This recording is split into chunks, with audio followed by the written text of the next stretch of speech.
Hey everybody, it's the Skate Punk Lefty, or you can just call me James, back with another video. Sorry it's been so long, because I do have like a normal job. I'm not like a YouTuber, and I have to work a normal job every day, and I've just been busy, dealing with finances and working lately, but everything's going pretty well. And if you celebrate Thanksgiving, happy Thanksgiving to you. So today's video is something that I am very abhorrently pissed off about. So since the Israel Hamas war has started a new stage, or the Israel Palestinian conflict has started a new stage where Israel, the stronger power, is kind of beating down on the entire Palestinian people and collective punishment, bombing buildings and what have you, with innocent civilians in them, and people are calling for a ceasefire because they just want an honest chance for the people that are not Hamas or the PFLP or any other organization to actually escape or have a right to life. And people have been pleading for the humanity of the Palestinian people, saying that this war is kind of completely unnecessary, and it is. And lately, in my feed, like, I was scrolling somewhere and I forgot, was it on YouTube or something, or I saw it in the middle of a video. And I saw it yesterday. My wife was scrolling on TikTok and it was this bitch doing this.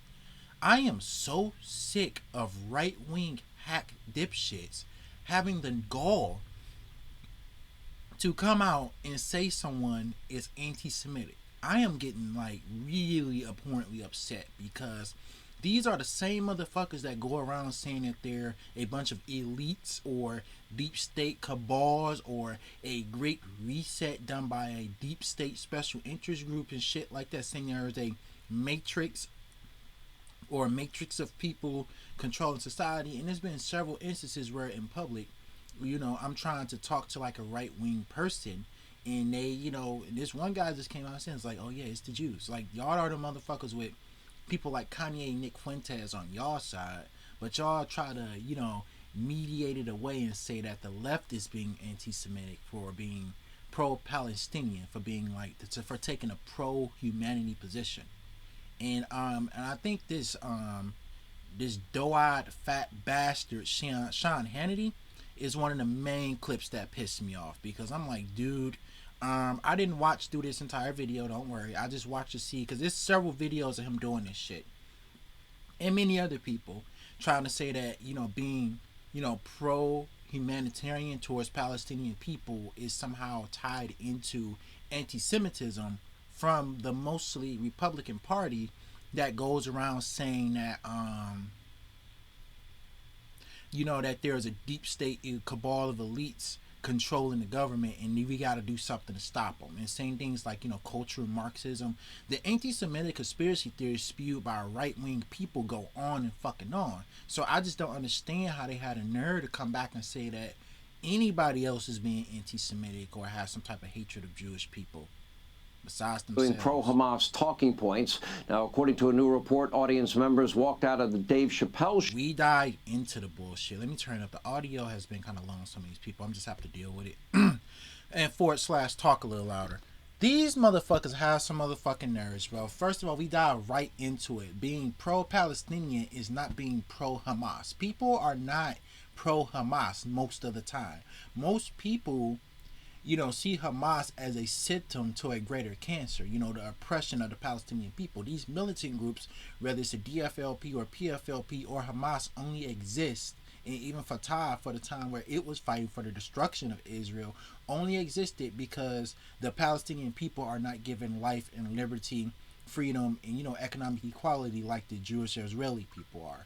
Their homes are constantly bombed. Their homes are constantly taken and bulldozed. A lot of Gazans, especially, are basically forced into a large open-air prison. A lot of their parents are dead. The average person in Gaza is only 18 years old. So these people, of course, can't leave. They can't bring in resources. They can't start businesses. And when they do make something of themselves, there's always a possibility of a settler just taking everything that you have. So, of course, these people are mad, and Hamas exists as a symptom of the great cancer. Does that mean Hamas or any other organization is a good organization?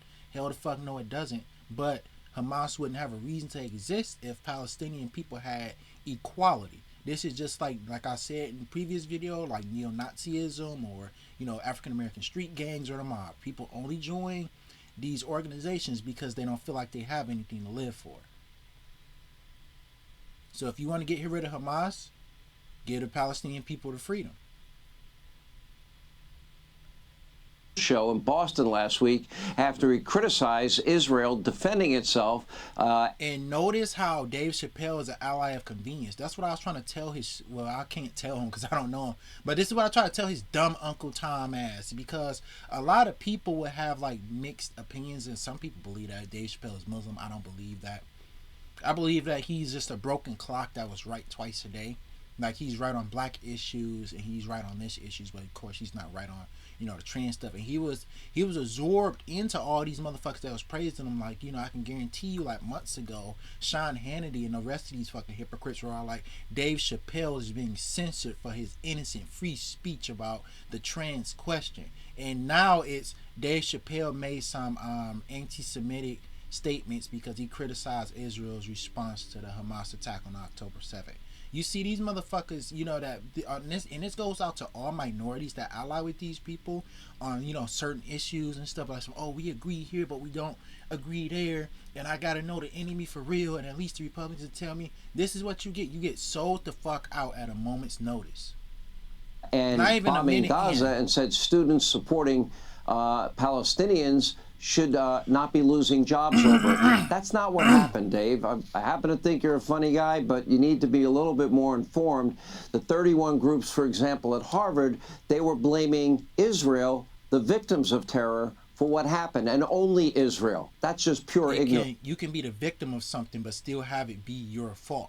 Just kind of like how 9/11 happened, but in part because of American interventionism in the Middle East, kind of caused 9/11 because we wanted to use the Mujahideen to fight the Soviet war in Afghanistan. We propped up so many far-right terror groups in the Middle East, and that led to us later, happen to suffer a terror attack. Excuse me. So a country can be the victim of something, but they can also be the cause. And at the end of the day, this is Israel's fault, because the way that, I've read, I've done a little bit more research and reading on the ways that the West Bank in Gaza is organized and how much power over their lives that the Palestinian people actually have. And Israel does not have to treat Palestinian people like they're outsiders, because keep in mind that the Palestinian people were there first, even though Jews lived there. And they invited the Jews in, and the Jewish people, the Israeli people claim, because they're basically Israeli, they don't really give a fuck about Judaism. That's mostly a post-talk justification for, the apartheid that Palestinian people are living under. So the Israeli people came in after the British mandate expired and slowly took away the land and authority that Palestinian people had over Palestine. And this, of course, led to a lot of, what just fell? This led to a lot of resentment. That's okay. But this in turn led to a lot of resentment, and this led to people forming various movements to depose the Israeli government. So at the end of the day, the way that Gazans, like certain shit, they don't have clean water, they can't start businesses, they have poor education, a lot of their parents have died in previous conflict. The unwavering way that Israel will only take from the Palestinians and in Gazans, both in the West Bank and in Gaza, led to the situation that creates organizations like Hamas. You see, people in general, it's like I gotta keep saying this over and over in this video. I see it's gonna be one of these videos, and I keep having to have this argument. So in fact, I'm doing a police video later where I gotta say this. People are not inherently bad or violent because of what their beliefs are. Most of the time. It might be some people out there with like mental illnesses, but I would even defend like up to including Nazis with this. People who are, violent, Bloods, Crips, the Irish Mafia, the Italian Mafia, any neo-Nazi gang, and Islamic extremists and what have you. All these people who are known for violence and people that are, afraid of. the people that are in these organizations didn't come out the womb say, yes, I want to do violence against people because I'm this race or I have this religion. A certain set of conditions desensitize people to the acts of violence and the needs of violent actions. So that leads to people joining, terror organizations or gangs. When people are living in poverty, when people feel like, they're not given a fair shake and a full right to life, they will often join these groups. So I don't like this framing that, Sean, his fat doe-eyed ass just gave right there. And the rest of the Hollywood, by the way, they can't help themselves, predictably. You have dozens of so-called A-list celebrities writing Biden a letter calling for... They are A-listers, Biden. A quote, an immediate de-escalation and ceasefire in Gaza and Israel. Why don't they send that to Hamas, the terror group that killed the 1,400 Israelis and took all the hostages? Meanwhile, technically, if you want to look at it from that standpoint, I hate to do this, but Hamas retreated. Israel is on the offense right now. They're the one waging the war. All the Palestinians, or I shouldn't even say that, all the Hamas operatives and people in the DPFLP and stuff like that infiltrated Israel are dead. Everybody fought, from the IDF to the Israeli police, fought these dudes, and they killed basically all these people. So there's no more Hamas invading Israel anymore at the moment. The threat has been quelled for what it is. Now, I'm not saying that Israel shouldn't try to do things, even though Israel propped up Hamas, an article I pulled up in the previous video, and Israeli people come to regret that what the far-right government has done. They depowered the more socialist, social democratic Fatah and empowered Islamic extremist group Hamas in order to smear Palestinian activism as being, sympathetic to Islamic extremism. That tactic was purposely done by the Israeli government. And like I said, the Palestinians, or the Hamas operatives and the PFLP and DFLP that have infiltrated Israel are dead, and I think a few of them got captured. So now Israel is on the attack. They have not only bombed Gaza for about 2 or 3 weeks, they have also started a ground invasion. So Israel has they have the controller. They can press the pause button to stop the fighting. And that's what people are saying. People are not saying that Israel should have done nothing. But then again, when you look at this entire conflict and you actually know the history of what happened to the Palestinian people, you will understand why Palestinians feel the way that they do. But that's not Sean Hannity's job. His job is to sell Zionist fascism to people. So he doesn't really care about the history. Ironically enough, there was another video from Fox News where they actually did the real history of Palestine from the expiration of the British Mandate up to today. And, I guess Sean Hannity didn't see that video. After a brief hiatus over there at MSDNC, NBC News with Tom Brokaw. Yeah, Mehdi Hassan returned to MSDNC in the airwaves, where he continues to spew his anti-Israel talking points. Take a look at this. Because a lot in the rest of the world would say, okay, if you're going to compare Ukraine and Israel, Biden and a lot of people in America may see Ukraine and Israel as the same. A lot of people around the world see Russia and Israel the same. Right. Israel is the occupier of the West Bank and Gaza. Mehdi Hassan is 100% correct, because they're both fascist autocracies that don't give the people any democratic control in the government, doesn't give a shit about, workers' rights. You can tell you to do that to die. And also they both are imposing wars of aggression with small, against smaller countries. So there is a lot of comparisons. Then, not to mention the fact that the misconduct of the Russian army and the IDF kind of goes hand in hand. And not to mention the fact that Netanyahu and Vladimir Putin get along with one another. So that should tell you a lot. Making sure civilians don't get unnecessarily killed in conflict, a key part of international humanitarian law? So tonight, with an Israeli ground invasion of Gaza still looming, is this the kind of war, a year-long war perhaps, according to Israel's own top minister, that the Biden administration has really signed up for?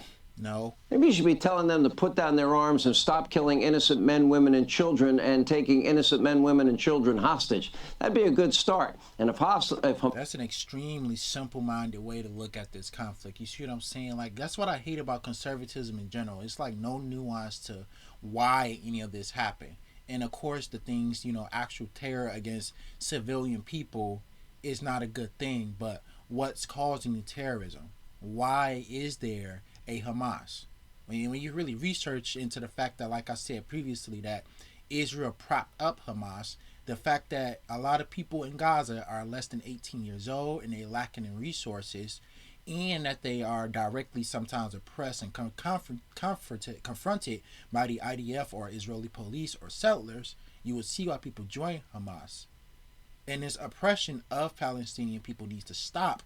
People will stop being vulnerable to join groups like Hamas or even the communist organizations because they will have no reason to. Hamas lays down their arms, no one else has to die. They started this war. Israel didn't want this war, but Israel will win this war.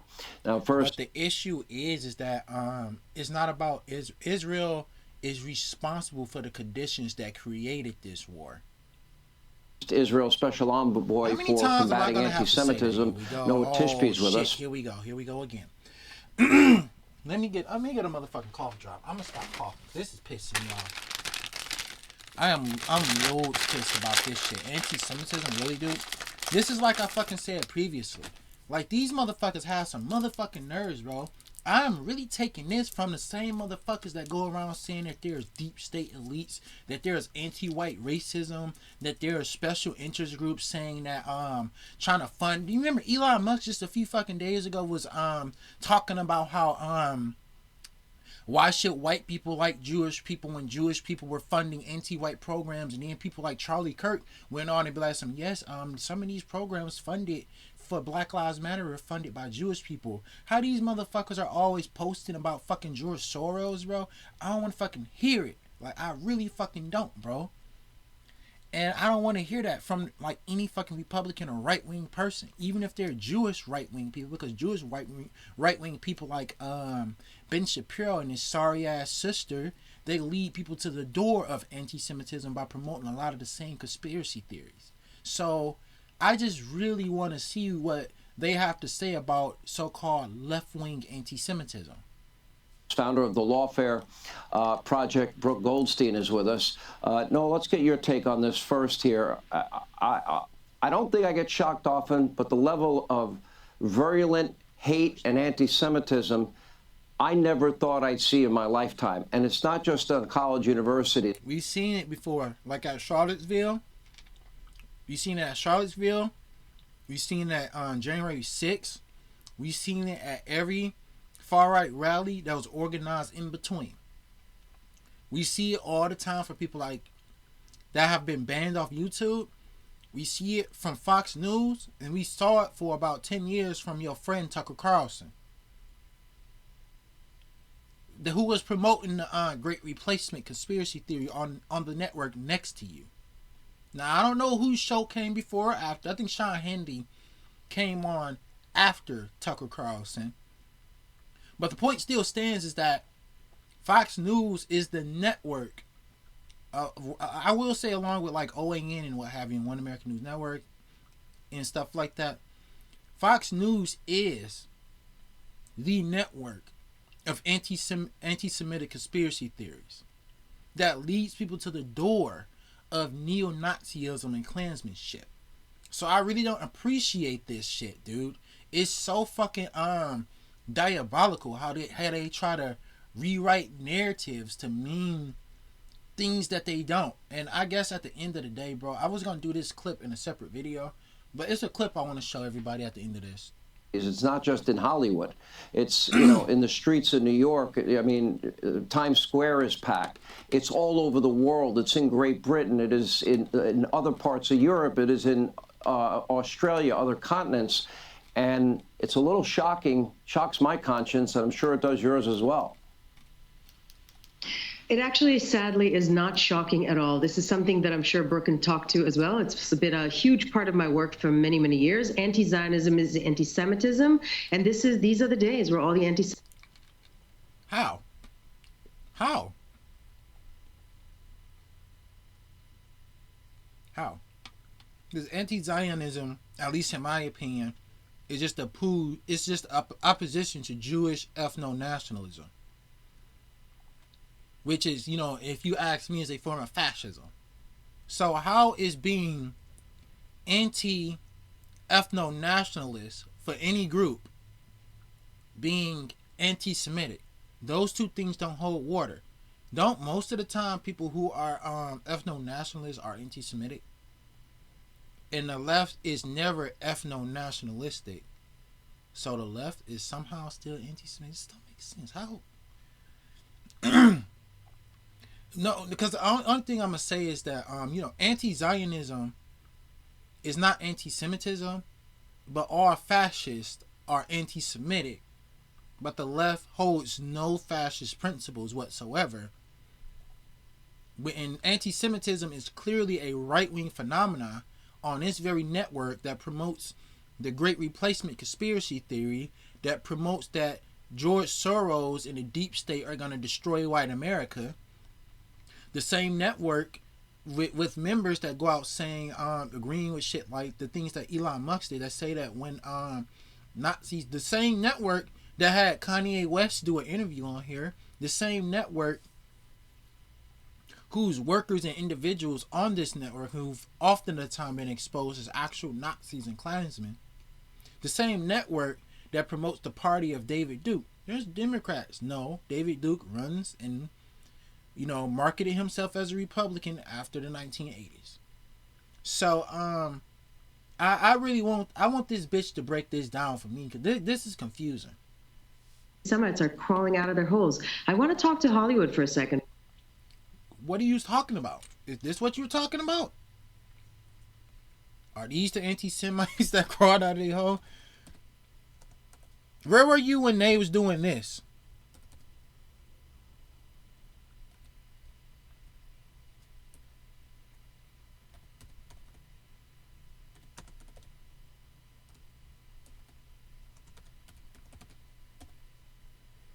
Where were you when they was doing shit like this? Where are you when shit like this happened?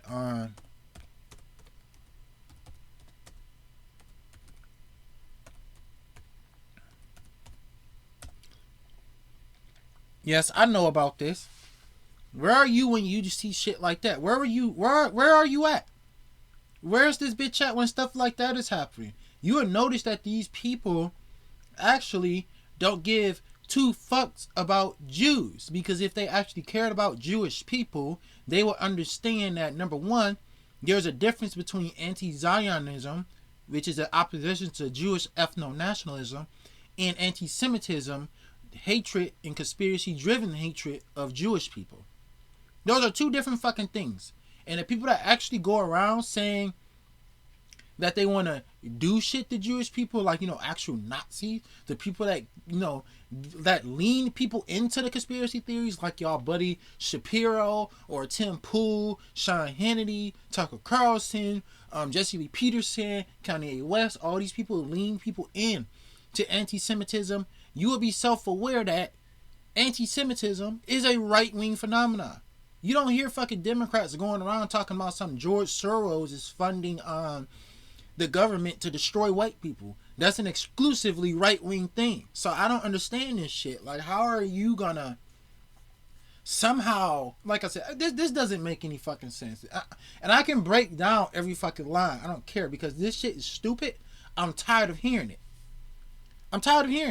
Then, not to mention the fact a lot of Zionists, like Ben Shapiro, if anything, a lot of Zionists are actually close to fascism and anti-Semitism than any left-wing person or even fucking liberals. You got Ben Shapiro going around who's deeply fucking transphobic, hates trans people, who's an anti-black racist, who says that white people are under attack and it's hard to be a white man, who uses his proximity to whiteness as a tool when it's necessary. And then, at the same time, he was like, Trump and a bunch of these other people are anti-Semites. And then the second Trump won the primary, he starts sucking Trump's dick. Primary. Second Trump won the primary, he started sucking Trump's dick. So these people are fucking opportunists who actually don't give a fuck about Jewish people. And I'm sure Ben Shapiro goes around Soros posting and all the other shit too, saying that there's a deep state group of elites who are disconnected from us, who are trying to destroy the white race. So like I said, I constantly don't want to hear this shit.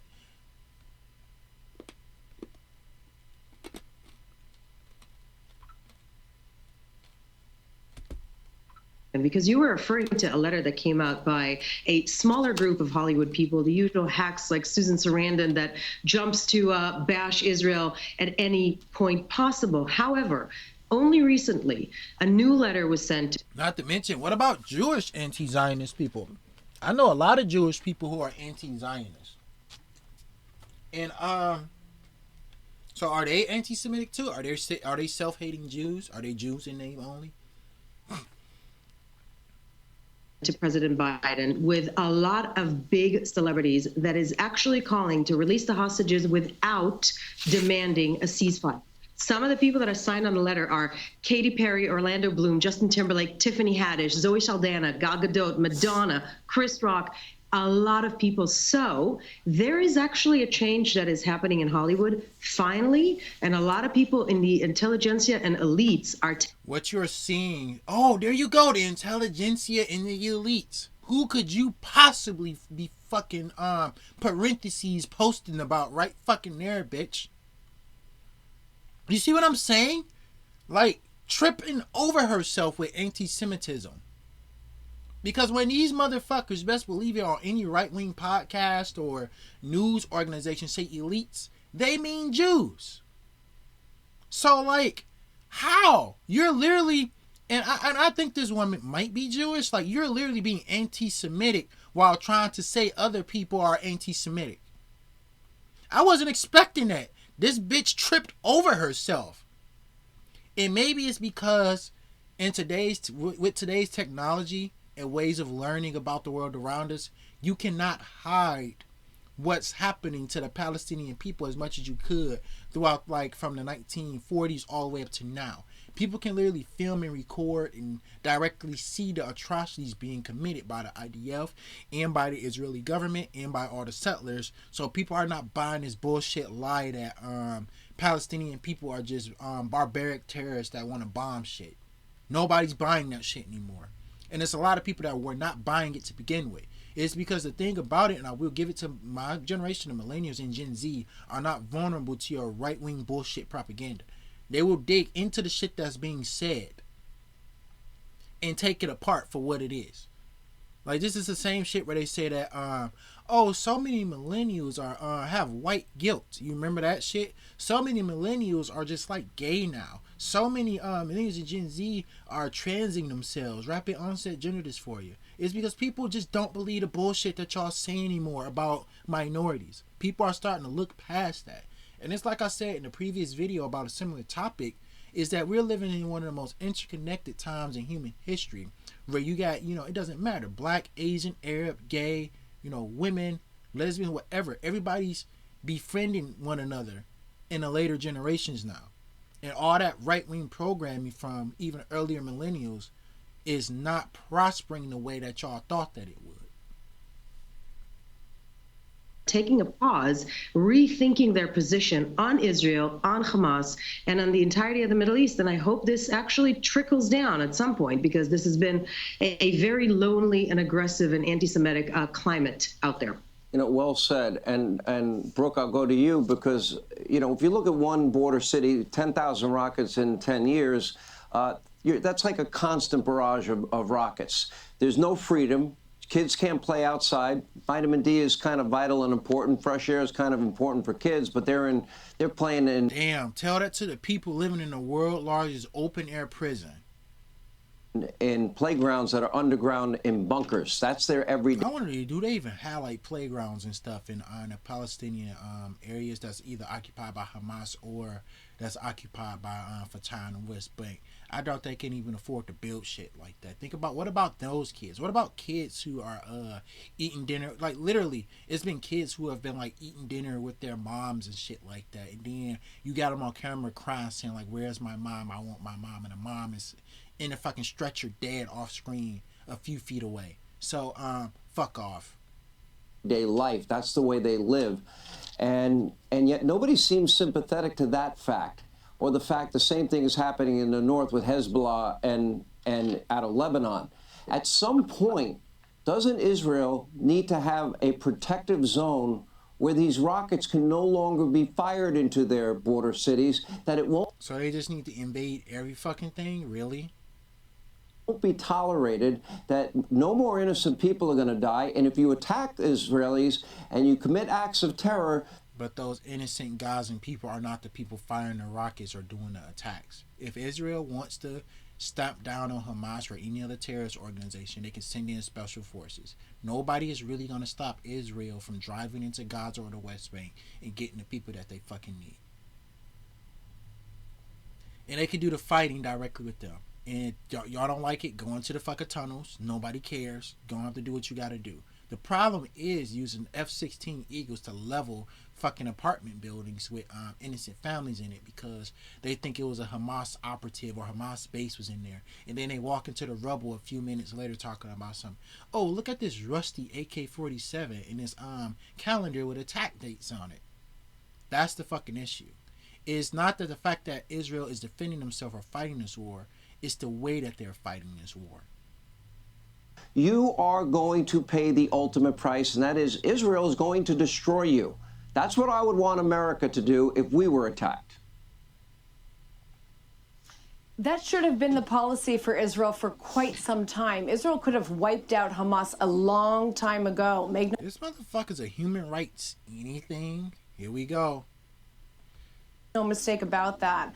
But, you know, what's so appalling, and I'm happy that you mentioned the 10,000 rockets, because when I was in Israel just 2 years ago, when 5,000 rockets were being shot at me and my children, nobody in Hollywood was calling for a ceasefire. Nobody in Hollywood now is writing letters calling for the cessation of the incitement to violence and actual violence happening against Jewish students. This is an extremely disingenuous reframing of the Israeli-Palestinian conflict, which is consistently ongoing. The Israel-Palestinian conflict has times where it cools down, but I would dare even say this. I feel like every single day since 1967, when Jordan, Egypt, and the rest of the Arab states decided that they're not going to directly try to fight Israel because they lost badly thanks to the United States giving Israel the upper hand, I feel as though every day since about the 1960s, since the Yom Kippur War,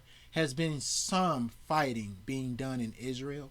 And at the end of the day, the fighting that's being done is still Israel's fault. Because again, the only reason why a lot of Palestinian people are picking up arms is because they don't have that right to freedom, that right to liberty, that right to free movement, that right to, clean food, clean water, the right to make something of themselves in that region of the world.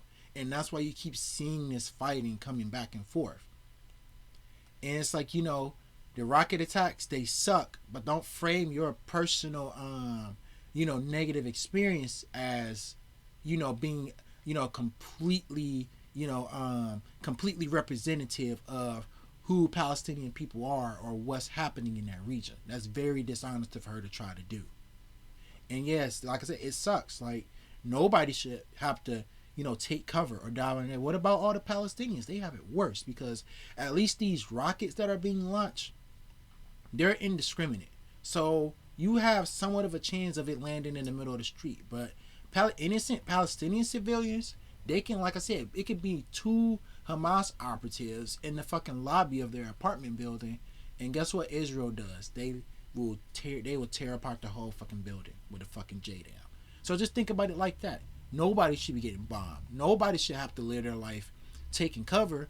But it's up to the stronger country to take the initiative to say, you know what, we're going to end all this fighting. We're going to give these people the same rights that we have. But Israel doesn't want to do that, and we keep going through these cycles of violence that would never end, because you can't not oppress people regardless of any race. This is the same reason why, kind of, even though for different reasons and different political ideologies, why the Black Panther Party was formed. You cannot oppress people and then expect them to just take it sitting down and never arm themselves to resist back against a country or government that's oppressing a ethnic minority. The Jews did it in World War II. Every time we see an ethnic minority of people, or even social caste of people being oppressed for things that they can't change about themselves, for being who they are, or just growing up where they grew, for any political reasons, whether it's bad or good, the IRA, they will rise up and take arms. But it's up to the state. Like, it was up to Britain, it was up to technically Nazi Germany, it was up to the United States, in the case of the Black Panther Party, to give those people who are rising up the freedom, the opportunities, and the resources necessary to live good lives. But we constantly don't do that. We just point fingers and call people terrorists, or we promote racist stereotypes about people. And then you fight back, you bomb back, you arrest, and you continue the cycle of violence. You don't fix anything when you lead an environment like this. Students across the country. Nobody is calling for an end to the pro-Hamas rallies that are happening in New York, in London, in Sydney. These are not pro-Hamas rallies. They're pro-Palestinian rallies. You can be pro-Palestinians you can be pro-Palestine without being pro-Hamas. Like I said, how's this bitch a human rights everything? Human rights anything? Like, where they're calling for gassing the Jews, and as a human rights. What other group of people do you know that actually said that? And it's like, dude, don't get me wrong. If you can find you can probably find a few videos on the internet. And like I said, I'm not even gonna even give it that. I would dare say this. During this time of conflict with Israel and Palestine, as it's became a hot button issue, a lot of right-wing neo-Nazi anti-Semitic people have been coming out in the open having rallies too. And these rallies are completely removed from and have nothing to do with left-wing pro-Palestinian activism. Attorney with a expertise in the laws of armed conflict, I'm appalled at these ceasefire demands because they do not mention Hamas. They are solely about dictating to Israel how to defend her citizens from a brutal.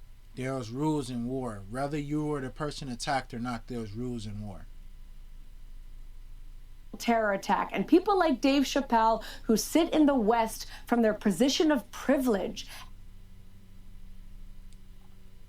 What happened, Dave? I thought these were your friends, bro. You remember when you was talking about all that trans stuff, and these people are like your best friends? You were like, freedom of speech. I'm just a comedian, and trans people are not black people, and all that other shit. An attempt to dictate to the Jewish people, the indigenous people of Israel, how to protect their own women and children. Israel is not going to listen to them because it has no choice. It must eliminate. No, Israel is not listening because the international community is not effectively turned against Israel. Now, countries that are not protected by America, when they abuse human rights, they get bombed out of extinction or sanctioned to fucking hell. And the only reason why that's not happening to Israel is because the United States protects Israel from actual consequences for its crimes against humanity and its war crimes. Eliminate the Hamas threat, and the entire Western world should be thanking Israel for doing what it has to do on the front lines of the war against Islamist terrorism. What do we do about the root cause, Noah? And that, of course, being the #1 state sponsor of terror, that would be the Iranians. They have gotten away with these proxy wars for. Stop doing this, dude. You do not want to fight a war against Iran. And I feel like, I'm only 28 years old, but I'm smarter than Sean Hannity. And on this, especially on this subject, you don't want to fight a war in Iran. It won't work. Not even with the United States military. Not even with the coalition with the Saudis. It won't work. It'll be a terrible bloodbath, a fucking quagmire, worse than anything America has seen since World War II. And at the end of it all, we probably won't win. We'll probably have to come to some type of agreement and retreat out. Not to mention the fact that even if the Iranian government is a shit government full of, extremists and what have you, a lot of people in Iran just generally don't like the United States with that whole Shah thing. So keep that in mind.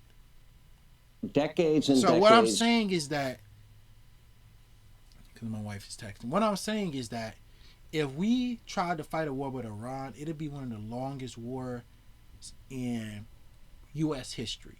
In at the end of all those soldiers dying, because some of our Navy ships are actually going to get sunk and shit like that too. This isn't going to be like Afghanistan. It's not going to be like Iraq. Even though those are quagmires in their own rights and lots of good men died. You know, what's going to happen in Iran? It's not something that anybody wants. Nobody wants it. Trump wasn't even stupid enough to keep pushing it after he killed Soleimani. And it's like, don't get me wrong, I understand that Iran, I don't like the government. They're a theocratic, fascist government. But I hope the next couple sentences from these three dipshits isn't that America needs to go into Iran or some shit like that, because you cannot like decisively defeat Iran in a war. And I'm not saying that because I'm sympathetic to the Iranian government. There is run by theocratic fascists, and their government needs to be overthrown by their people in its own way. But America going into Iran, it'll be a quagmire.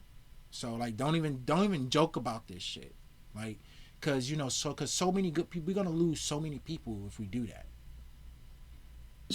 At some point, they've got to pay the price. Is this the point?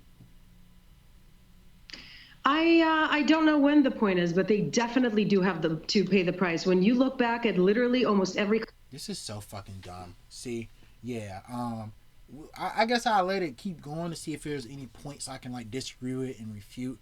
But I already did my speech on how, like I said, invading Iran will wind up in one of the greatest catastrophes in U.S. history. And it's not going to be something that we do in a year. It's not going to be 2 years. It's not going to be 3 years. If America was to fight Iran in a war, it could be a 10-year-long conflict if we don't want to. And then they're going to do the same thing that they did in Afghanistan. The Iranian army is just going to retreat to the mountains. So, we wind up again with another quagmire. We will have the cities. We will have control over the government, but we won't have control over the entire country in such a way where we could like decisively end the war. Not to mention the fact we have to actually fight a full, Iranian military. Like I said, even with help from other countries, would be difficult. And I don't think America would go in alone. I think America would go in with a coalition, because of course wherever we go, Britain and France goes, and maybe even Saudi Arabia will come with us. But at the end of the day, this war will be a very long and bloody war. So like, I don't understand why, like I said, again, this is not in defense of the Iranian government. I feel like the people should overthrow the Iranian government in their own way. But this shit is going to get a lot of good people killed. Conflict, certainly in the Middle East, you see the tentacle reach Iran. So you look at Hezbollah and you find Iran, that's in Israel's north. You look at Hamas at Israel's south and you find Iran. So Iran is the #1 state sponsoring of terrorism in the world, and the #1 anti-Semitic sponsor in the entire world as well.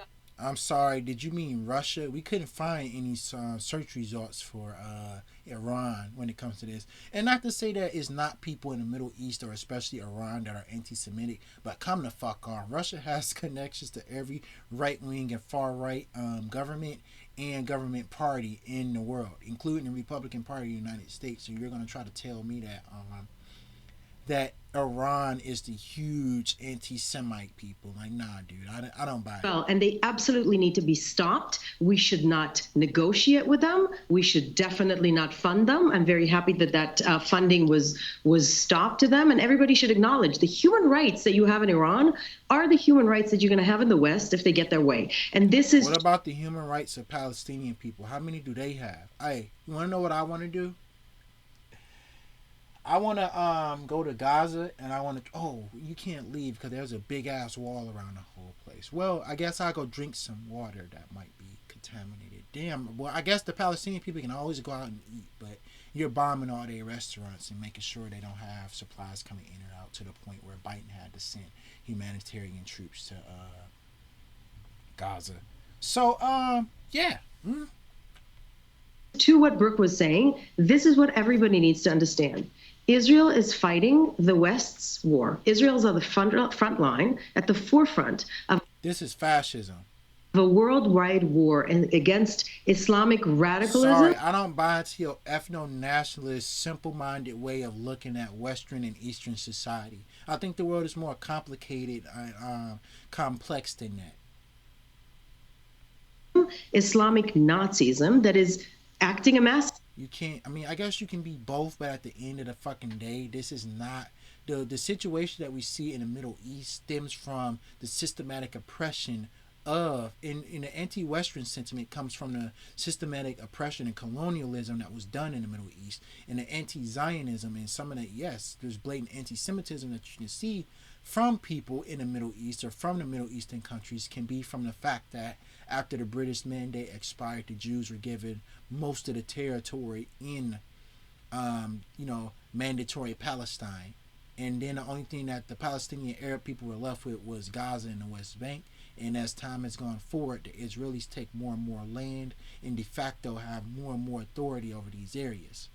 So stop this simple-minded shit where you're talking about, oh, people are just anti-Semitic. It's not, like I said, a lot of people that are criticizing Israel, I dare say even people in the Middle East, are not anti-Semitic. In fact, the Palestinian people and many others invited the Jewish people in after World War II because they knew and understood what had happened. But the problem is how the Jewish people went about it after the fact. So you can stop this simple-minded, repudiation trying to say that, oh, they're fighting the war. They're fighting the war of the West. They're doing our bidding for us. Do you got to support them? Like, no, I don't buy this shit. I really don't.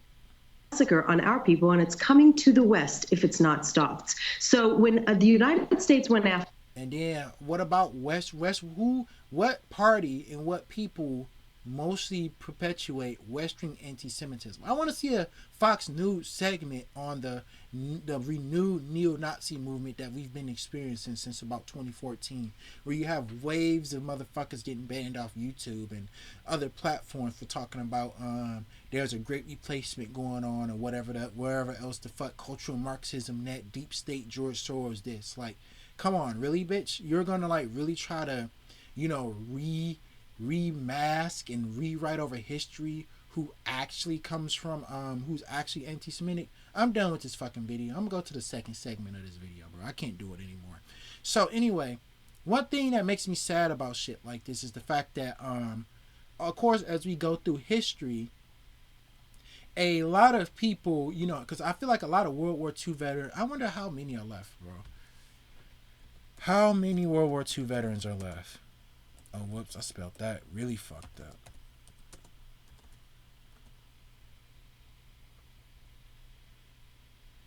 Oh. A decent of them are still around. Not an entirely whole lot, but a decent amount nonetheless.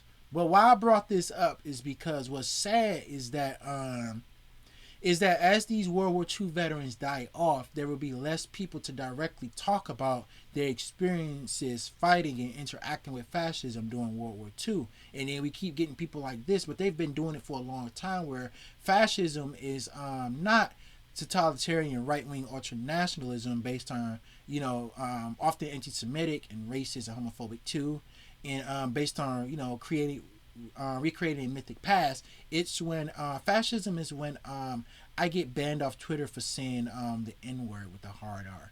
And we're gonna constantly keep seeing or shit like this where Jewish ethno-nationalism is being rebranded as anti-Semitism. So we come to this video that I wanted to watch. I wanted to watch this video. No, motherfucker, not now. Middle of a video segment. But we come to this video where sadly, after we lose a lot of these World War II veterans, I feel like the rewriting of history is only going to get worse yet. In Charlottesville, as the man who police say intentionally drove his car into a crowd of demonstrators is given no bond in court today. A local World War II veteran wants you to hear and see this next story because he's worried what he fought against so long ago is making a comeback here in the United States. He believes what happened in Charlottesville is a sobering example. This was freedom of hatred. This was freedom of racism. Andrew Lawfulm has his lesson on the importance of love and not hate. 1945. Carl Arfa has had a grudge against hate his entire life. We saw that Nazi flag flying from many, many, many cities. I have one here that I took down from the city of Leipzig. I'd like to show it to you if you let me. While they were shooting at us, we were shooting at them. I went up the flagpole and got this thing, and my friends thought I was nuts. He had his fellow infantrymen sign the flag. We used to call him Marshal. I will say this guy, I think I'd come off as like tough, hardcore, and like raspy and shit. Jesus, this guy. Oh, God, dude. But his name was Eddie Beers. To authenticate to his dad, it was real. That was in the 1940s. 60 million people died because of this symbol. And one more lady died this week because of this symbol. How are we allowing this to occur? He says this hate is learned, in part because history isn't taught well enough in classrooms. I want to stop it right there to talk about that. Yes, and this is why the Republican Party in general, and it's like so weird, because whether we're talking their general motif of anti-Semitism or selling, progressive outlooks on life as fascism, or we're talking about rebranding anti-Zionism as anti-Semitism, when history is not taught well enough in school, we kind of wind up with this right-wing sewage of a political ideology that's like, of course, very fascistic, but very also ignorant to what actually happened and who actually believed what at any given time period. This is the most evil symbol in the history of mankind. This was not freedom of speech. This was freedom of killing. This was freedom of hatred. This was freedom of racism. At 93 years old, he's in the same fight he was in at 18. That this flag is an evil symbol, and that this flag needs to be understood, and that this flag needs to be held in the highest regard in the fact that this killed 60 million people. Before he learned what hate was, he learned respect. You see what I'm saying? And that's my main motherfucking issue with this video, because at the end of the day, because we can watch these World War II veterans talk about this shit all day, but my heart goes out to these people where the things that they fought and the things that they seen, because you got to keep in mind these army soldiers, especially ones that are on the ground in the U.S. Army, especially, or even I'm sure people that are Russian World War II veterans or even British World War II veterans and French and what have you, actually had to march through Italy, had to march through Poland, especially over there on the east. It was way worse. But a lot of Western army men had to march through France and Belgium, and they came across these plants where they were putting people into ovens because they were Jewish. And now you got people saying like, people who just are anti-Semitic just like don't like Israel. And while at the same time having a surge of people, again, talking about deep state elites are trying to destroy white people, saying, Soros is doing this, Soros is doing that. And I guess I really don't have much else to say. Like, anti-Zionism is at the end of the day a form of anti-fascism. Opposition to Jewish ethno-nationalism is not in any way connected to anti-Semitism or any form of fascism in any way. So, this is James. I'll be right with you with another video in a second.